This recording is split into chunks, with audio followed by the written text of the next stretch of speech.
We're just about to go live on Lovesport Radio every Tuesday night at 10 o'clock. This is the Leicester City Fan Show. You can find Lovesport Radio at lovesportradio.com. It's also on DAB as well. And they're a good bunch over there, so make sure you follow them on socials. Here we go. I'm ready. They're calling. This is it. Let's go.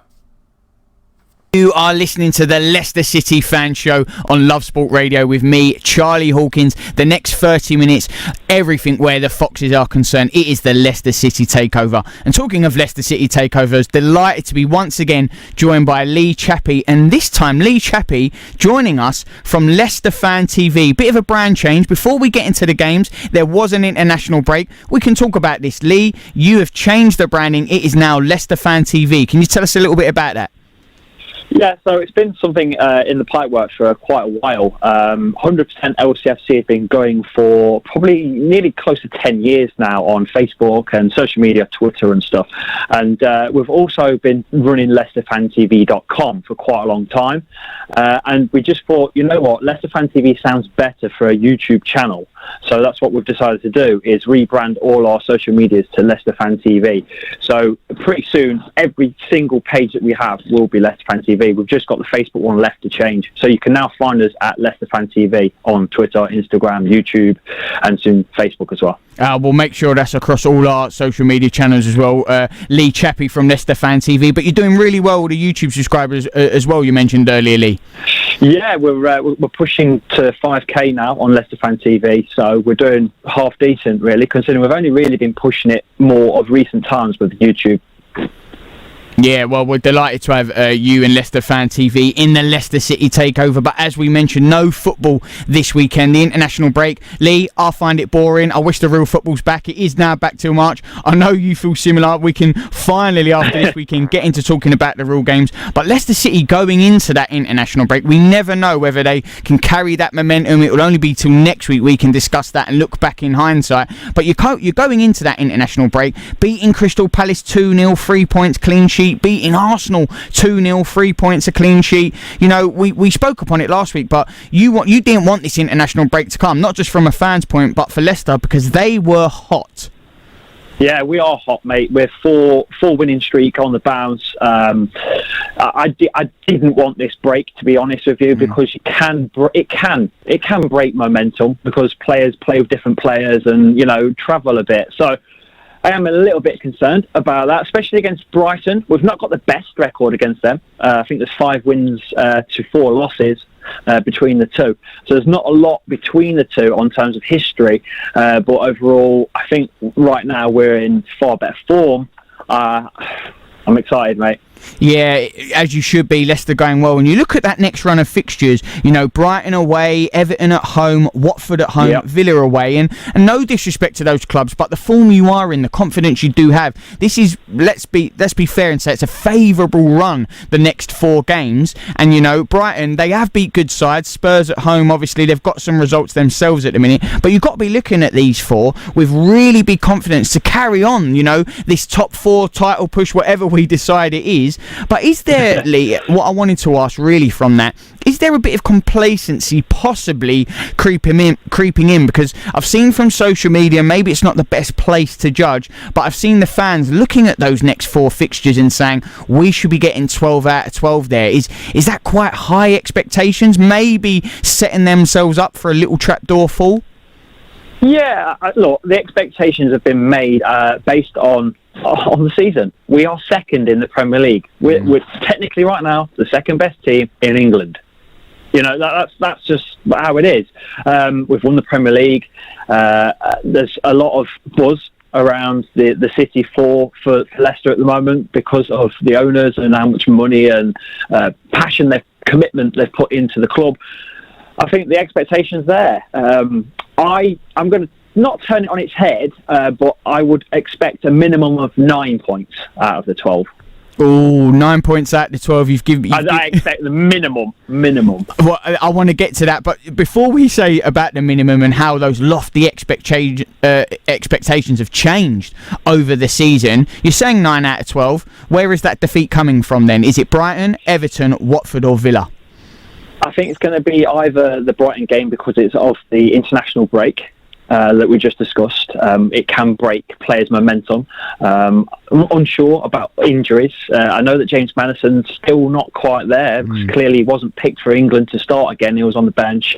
Obviously, he did get a sub, but I'm not sure. So I'm going to base the first game on a momentum thing that we might potentially lose. But Everton, always a strong side. But I think it'll be the first game that's going to be the one. But Lee, that's interesting that you've picked the first game, because if it is the first game, then they lose all that confidence and momentum. Then they go into Everton, Watford and Villa, and then we're talking about a completely different kettle of fish, because you look at the 4 games, you go, really favourable, we've got a good chance here to rack up the points. We lose the first one, and then there's a slight bit of pressure back, and the teams will be thinking, well, Leicester just got beat, we can get them at them here. Yeah, you say that, but I mean, if you look at the loss to Liverpool or the loss to Man United, for instance, there was no, it didn't break us whatsoever because we played well. As long as you play really well and you know that you played well and you know that you deserved something out of that game and it wasn't a complete whitewash, then I think you can take that into the next game, and I think that's what Leicester are capable of doing right now. I don't think a loss will damage us at all this season.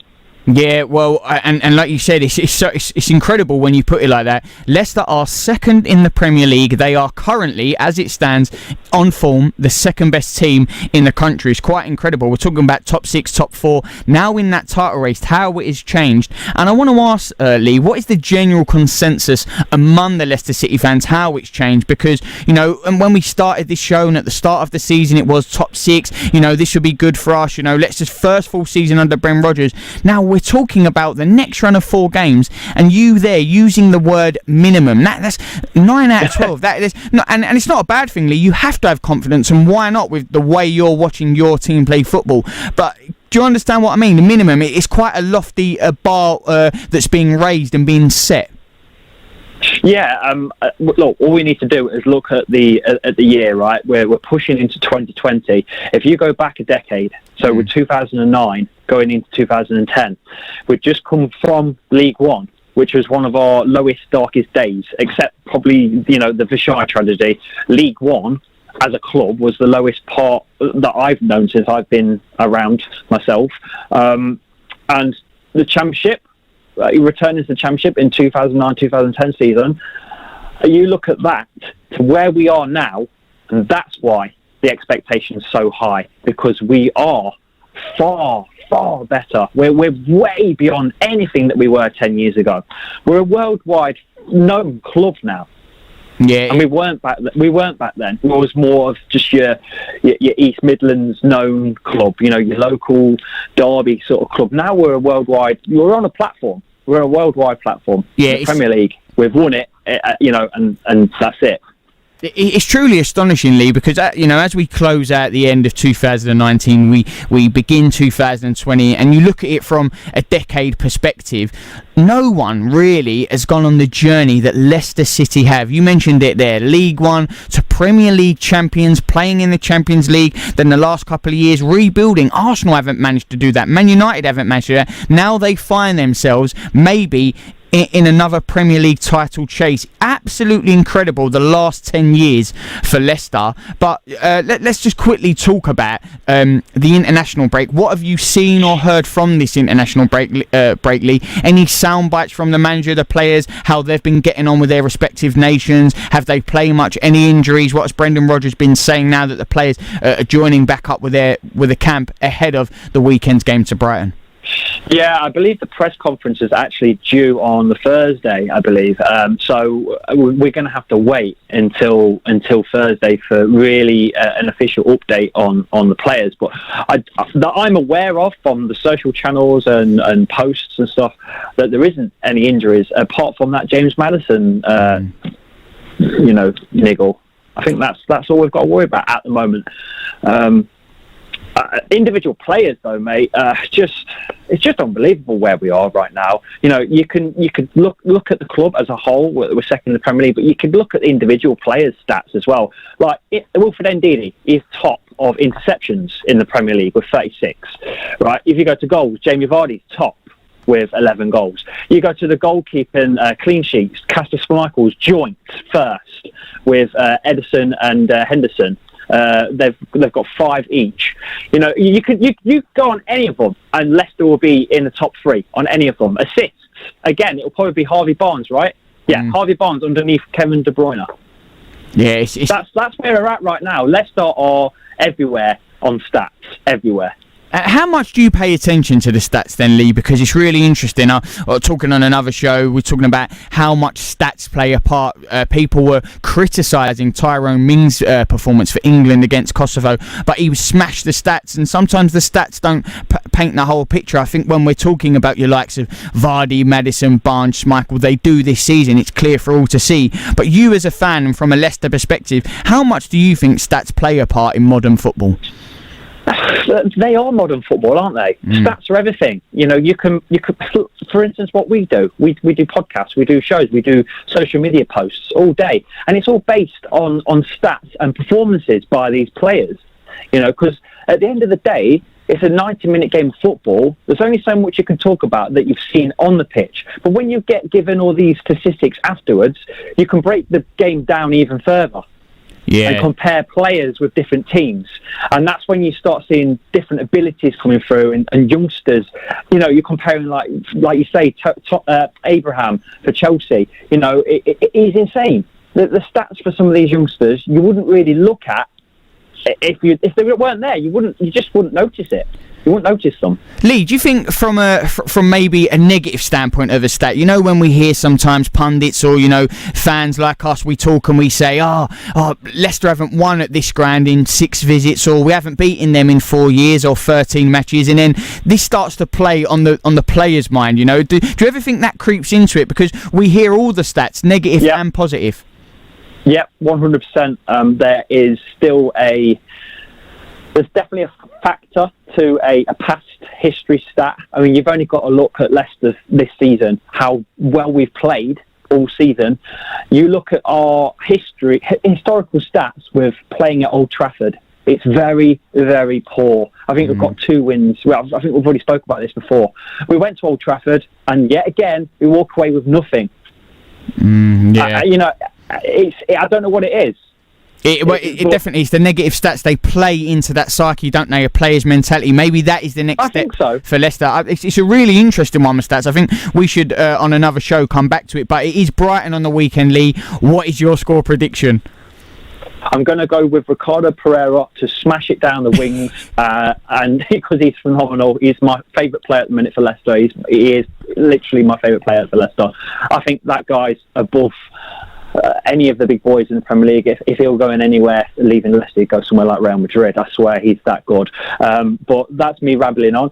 Ricardo Pereira, 3-0 to the Foxes. 3-0 to the Foxes. Lee, always with you. That's why I enjoy our chat so much. I wasn't expecting anything else. Always a pleasure to chat to you tonight on the Leicester City Fan Show. Well, we spoke briefly about Brighton there. We're going to do a deeper dive with our next guest, Chris Forian, up next.